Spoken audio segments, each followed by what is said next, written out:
કેવી શૈલી કરી છે ને, ઓહો હો કુંકુંદાચાર, ગજબ વાત કરે. પાઠ આવો હોય કે છે, મોઢામાંથી નીકળતી વાણી એવી હોય કે જેમાં પુણ્ય ને પાપના ફળ ને પુણ્યપાપ બેનું કરવા જેવું છે, ઠીક છે, એ વાણીમાં આવે નહીં. જે વાણી વિતરાગ થયેલા છે એની વાણી વિતરાગ ભાવનું સ્થાપન કરતી આવે એને દ્રવ્ય આગમ, શબ્દ આગમ, મૌખિક ઉપદેશ કે શાસ્ત્રારૂઢ શબ્દોમાં આવું હોય તેને આગમ કહેવામાં આવે.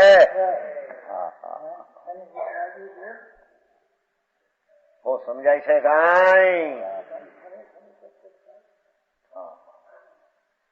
સર્વશાસ્ત્રનું તાત્પર્ય તો વિતરાગતા છે. ત્યારે એના આગમમાં શબ્દોમાં વિતરાગતા આવે તો વિતરાગ તાત્પર્ય થાય કે ટીવીને ક્યાંથી તાત્પર્ય થાય? જે કયું હોય તેવું પ્રણમે ત્યારે એને વિતરાગતા થાય. કયું હોય કાંઈક ને પ્રણમે કાંઈક ને વિતરાગતા થાય. મને ત્રિલોકનાથ વિતરાગની વાણી, વિતરાગના મુખથી નીકળો કે મુનિઓના મુખથી નીકળો કે સંકીર્તિના મુખથી નીકળો, એ વાણીમાં વિતરાગ અવિકારી સ્વભાવનું સ્થાપન હોય. અવિકારી સ્વભાવની પ્રાપ્તિ કર, અવિકારીનું જ્ઞાન, અવિકારી કૃપા કર.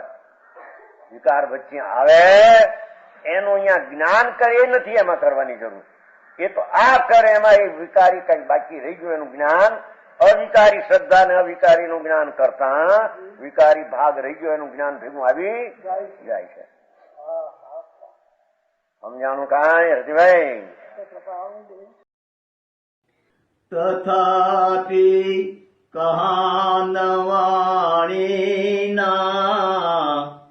અંકાયે મૂલ્યના કદી. તથાપિ માતવાણીના અંકાયે મૂલ્યના કદી. પરમ કૃપાળુ પૂજ્ય સદગુરુ દેવનો જય હો. પ્રસામૂર્તિ પૂજ્ય ભગવતી માતનો જય હો. જીનવાણી મા